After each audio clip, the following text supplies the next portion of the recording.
नमस्कार दोस्तों। Computer operator grade C से प्रोग्रामर प्रमोशन के लिए जो परीक्षा 12 जनवरी 2026 को हुई थी, उसका ये दूसरा भाग है। Question number 26, which traversal give sorted output in BST. इस इसका correct answer option C, in order. इसको हमने इस एग्जाम्पल से समझाया है।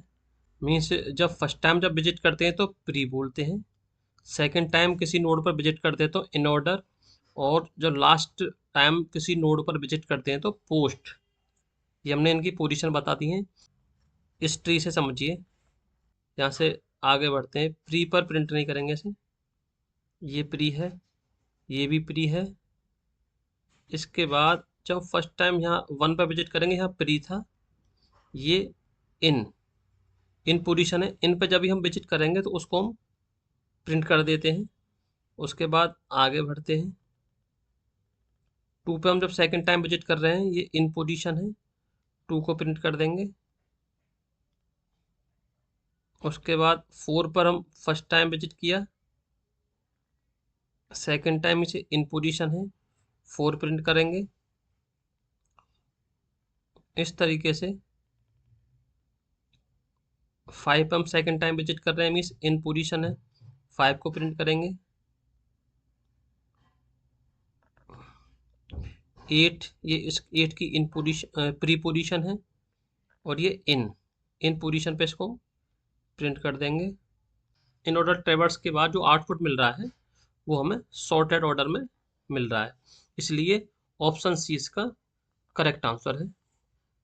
Abstract data type focuses on, इसमें option B data and operation इसका करेक्ट आंसर है।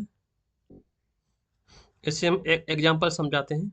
Stack abstract data type pop, ठीक, इसमें ऑपरेशन की बात कर रहे हैं, लेकिन इसमें हम ये नहीं कहेंगे कि ये एरे से बनेगा या लिंक लिस्ट से बनेगा, ठीक है। इसके इम्प्लीमेंटेशन की हम इसमें बात नहीं करते हैं, केवल डाटा और ऑपरेशंस की हम बात करते हैं। विच सी फीचर्स सपोर्ट डायनामिक मेमोरी, सभी जानते हैं मेलॉक कैलॉक ये जो होते हैं, ये डायनामिक मेमोरी एलोकेशन फंक्शन है, तो ऑप्शन बी इसका करेक्ट आंसर हो जाएगा। मेलॉक के लिए कौन सी हेडर फाइल जरूरी है, ऑप्शन बी इसमें करेक्ट हो जाएगा, stdlib.h। अधिक जानकारी के लिए आप यहाँ से इसको पढ़ सकते हैं। stdio.h इनपुट आउटपुट फंक्शंस के लिए है, stdlib.h डायनामिक मेमोरी एलोकेशन के लिए। डैंगलिंग पॉइंटर किसे पॉइंट करता है,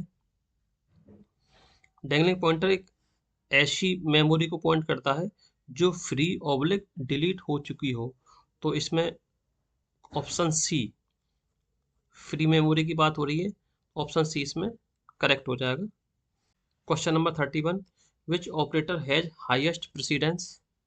अगर इन 4 ऑप्शंस की बात करूं तो जो मल्टीप्लाई का साइन है वो सबसे हाईएस्ट प्रेसिडेंस रखता है, ऑप्शन ए इसका करेक्ट आंसर हो जाएगा। बाकी समझने के लिए आप यहाँ से समझिए।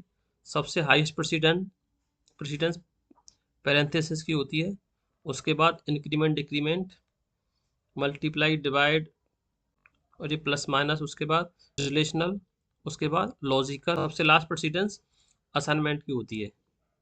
क्वेश्चन नंबर 32, लोकल वेरिएबल का स्कोप क्या है। तो लोकल वेरिएबल की बात करते हैं, उसमें ब्लॉक में या फिर फंक्शन, इस आंसर के according function only, option B इसमें करेक्ट हो जाएगा। लोकल वेरिएबल का स्कोप ब्लॉक तक सीमित होता है, जो फंक्शन भी हो सकता है। क्वेश्चन नंबर 33, विच कीवर्ड प्रिवेंट वेरिएबल मॉडिफिकेशन। इसमें सभी जानते हैं कॉन्स्ट कीवर्ड का उपयोग वेरिएबल की वैल्यू को बदलने से रोकने के लिए किया जाता है, मीन्स वैल्यू इसमें कांस्टेंट फिक्स हो जाती है। Question number 34, which structure is best for express evaluation. Option B stack इसका करेक्ट आंसर है। एक्सप्रेशन और एवोल्यूशन दोनों ही के लिए हम स्टैक का यूज करते हैं। कौन सा सी फीचर मॉड्यूलर प्रोग्रामिंग को सक्षम बनाता है? Pointer, function, macros. तो इसमें option B. Question number 36, link list insertion is faster because. Link list में इंसर्शन फास्टर होता है, क्यों? क्योंकि इसमें हमें शिफ्टिंग नहीं करनी होती है, नो शिफ्टिंग। कौन सी समस्या स्वाभाविक रूप से रिकर्शन का उपयोग करती है? तो रिकर्शन में फैक्टोरियल, ऑप्शन बी इसमें करेक्ट हो जाएगा। Which function compare string. Compare की बात करते हैं, CMP ये कंपेयर के लिए होता है, ऑप्शन बी इसमें करेक्ट हो जाएगा। CPY इसका मीनिंग है कॉपी, ये इसका मीनिंग है length. Concatenate. Which loop is entry controlled. इसमें correct answer option B while loop हो जाएगा, क्योंकि इसमें पहले कंडीशन चेक होती है और फिर लूप बॉडी चलती है। डू वाइल में पहले लूप बॉडी एग्जीक्यूट होती है, उसके बाद कंडीशन चेक होती है, तो ये एंट्री कंट्रोल नहीं है, ऑप्शन बी इसमें करेक्ट हो जाएगा। विच ऑपरेटर इज यूनरी। सभी जानते हैं ऑप्शन डी इसमें करेक्ट है। बाकी सभी के लिए हमें 2 ऑपरेंड की आवश्यकता होगी, इसमें हमें केवल एक ही ऑपरेंड की आवश्यकता होती है। OOP stands for object oriented programming, option A is correct. Which feature supports code reuse. Code reuse के लिए इनहेरिटेंस, ऑप्शन बी करेक्ट हो जाएगा।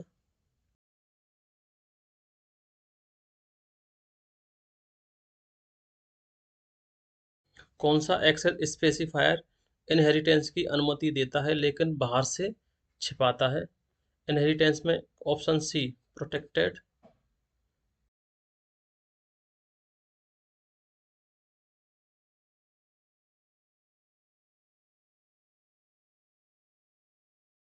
Function with same name but different argument,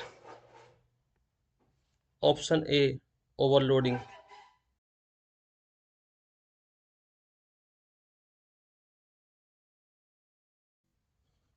एक बार ओवरलोडिंग और ओवरराइडिंग दोनों को यहाँ से समझ लीजिए।